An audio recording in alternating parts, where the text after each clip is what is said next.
ನಾನು ನಿಮಗೆ ಕಿತ್ತಳೆ ಹಣ್ಣಿನ ಬಗ್ಗೆ ಉಪಯೋಗವನ್ನು ತಿಳಿಸಿಕೊಡುತ್ತಿದ್ದೇನೆ. ಕಿತ್ತಳೆ ಹಣ್ಣು ವಿಟಮಿನ್ ಸಿ ಮತ್ತು ನಾರಿನಂಶದ ಉತ್ತಮ ಮೂಲವಾಗಿದೆ. ಇದು ರೋಗ ನಿರೋಧಕ ಶಕ್ತಿಯನ್ನು ಹೆಚ್ಚಿಸುತ್ತದೆ, ಹೃದಯದ ಆರೋಗ್ಯವನ್ನು ಕಾಪಾಡುತ್ತದೆ ಮತ್ತು ಜೀರ್ಣಕ್ರಿಯೆಯನ್ನು ಸುಧಾರಿಸುತ್ತದೆ. ಧನ್ಯವಾದಗಳು. ನನ್ನ ಹೆಸರು ಸಿಂಧು. ನಾನು 6ನೇ ತರಗತಿ ವಿಭಾಗದಲ್ಲಿ ಓದುತ್ತಿದ್ದೇನೆ. ಸೇಬಿನ ಹಣ್ಣಿನ ಬಗ್ಗೆ ಅಂಶಗಳನ್ನು ತಿಳಿಸುತ್ತೇನೆ. ಸೇಬು ಹಣ್ಣು ಪೋಷಕಾಂಶಗಳ ಆಗರವಾಗಿದೆ. ಇದು ಜೀರ್ಣಕ್ರಿಯೆಗೆ ಮತ್ತು ಹೃದಯದ ಆರೋಗ್ಯಕ್ಕೆ ತುಂಬ ಒಳ್ಳೆಯದು.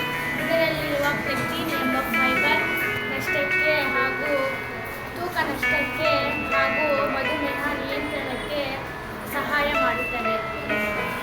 ನಾನು 6ನೇ ತರಗತಿ ಬಿನಲ್ಲಿ ಓದುತ್ತಿದ್ದೇನೆ. ನಾನು ದ್ರಾಕ್ಷಿ ಬಗ್ಗೆ 2 ಮಾತುಗಳನ್ನು ಮಾತಾಡುತ್ತೇನೆ.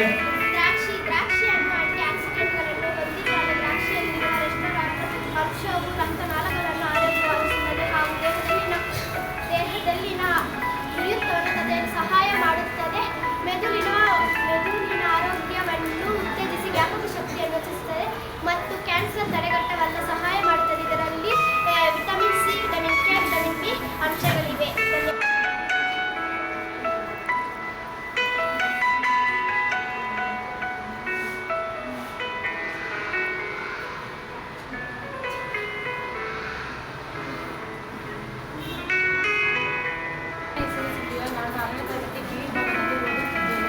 ನಾನು ಈಗ ಬೇಲ್ಪುರಿಯ ಉಪಯೋಗಗಳನ್ನು ತಿಳಿಸುತ್ತೇನೆ.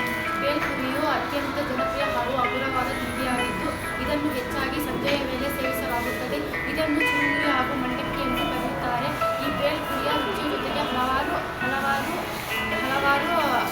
ಆರೋಗ್ಯ ಪ್ರಯೋಜನಗಳನ್ನು ಸಹ ಹೊಂದಿದೆ. ಇದರಲ್ಲಿ ಸೇರಿಸಲಾಗುವ ಈರುಳ್ಳಿ, ಬೆಳ್ಳುಳ್ಳಿ, ಟೊಮೆಟೊ ಮತ್ತು ಕೊತ್ತಂಬರಿ ಸೊಪ್ಪು ವಿಟಮಿನ್ಗಳನ್ನು, ಖನಿಜಗಳನ್ನು ಮತ್ತು ಉತ್ಕರ್ಷಣ ನಿರೋಧಗಳನ್ನು ಒದಗಿಸುತ್ತದೆ. ಧನ್ಯವಾದಗಳು.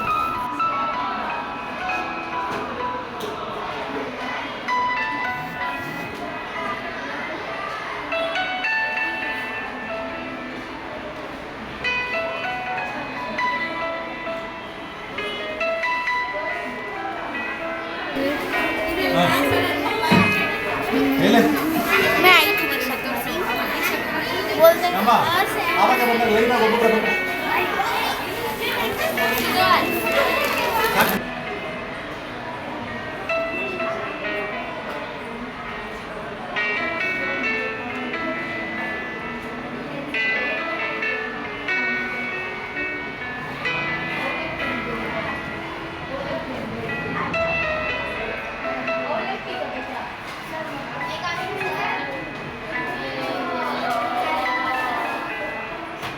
हमारा बच्चा को दिया